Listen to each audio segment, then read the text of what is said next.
बात 2 जून 2023 की है। शाम के 6:55 पर उड़ीसा में एक पैसेंजर ट्रेन कोरोमंडल एक्सप्रेस इस मेन लाइन पर आ रही थी। इसी समय साइड वाली इस मेन लाइन पर Yesvantpur Howrah superfast express opposite direction से आ रही थी।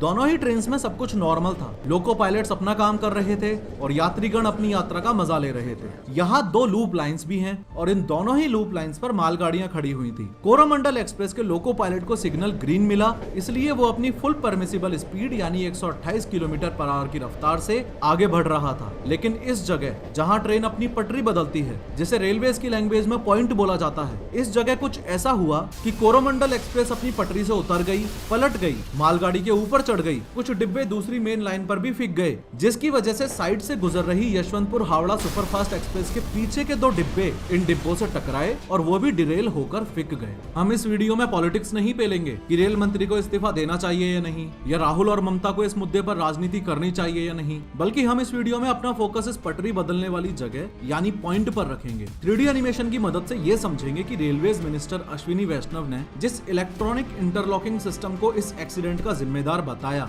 इलेक्ट्रॉनिक इंटरलॉकिंग की बात है। इलेक्ट्रॉनिक इंटरलॉकिंग में जो चेंज किया जिसके कारण ये दुर्घटना हुई, वो इलेक्ट्रॉनिक इंटरलॉकिंग सिस्टम एग्जैक्टली है क्या, और ये भी समझेंगे कि रेलवेज बोर्ड्स के सीनियर्स के हिसाब से ये इलेक्ट्रॉनिक इंटरलॉकिंग सिस्टम अगर फेल प्रूफ सिस्टम है, ठीक है, अगर फेल भी हो गया तो सिग्नल लाल हो जाएगा, मतलब गाड़ी रोक दो बेसिकली।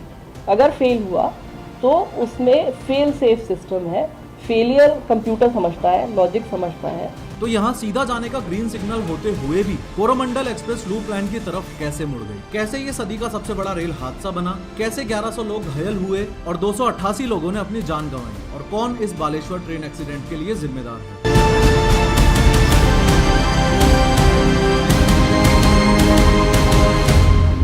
लेकिन हर बार की तरह शुरू से शुरू करते हैं। तो बालासोर में बहुत बड़ा रेल हादसा हुआ है।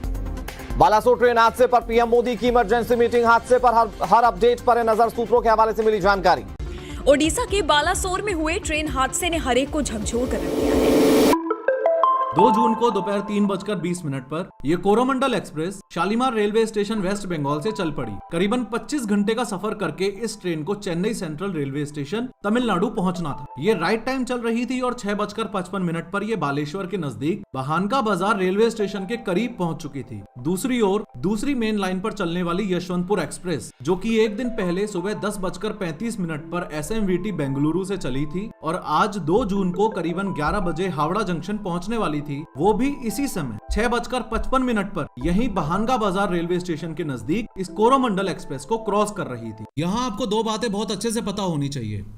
पहली इंपॉर्टेंट बात ये कि यशवंतपुर एक्सप्रेस अनफॉर्चुनेटली आज 3 घंटे लेट चल रही थी।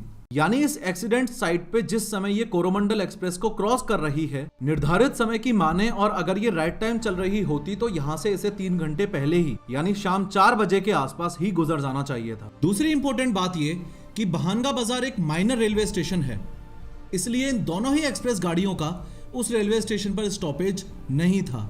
फॉलोइंग दिस ये दोनों ही ट्रेन्स अपनी अपनी फुल परमिसिबल स्पीड यानी 130 किलोमीटर पर आवर से थोड़ी ही धीरे चल रही थी। कोरोमंडल 128 किलोमीटर पर आवर की स्पीड से और Yesvantpur express 126 kilometre per hour की स्पीड से।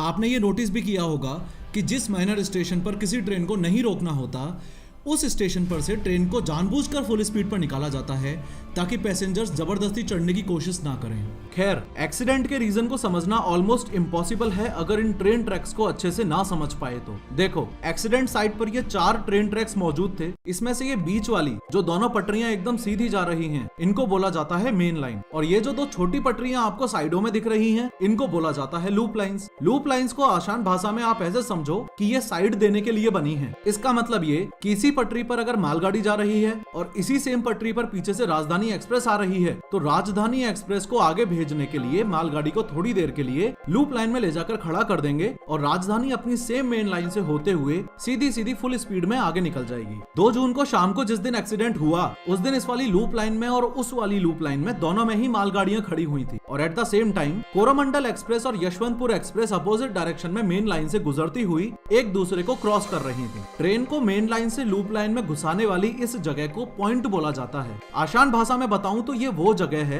जहां ट्रेन की पटरी बदली जाती है। ये पटरी इस पॉइंट मशीन की मदद से बदली जाती है।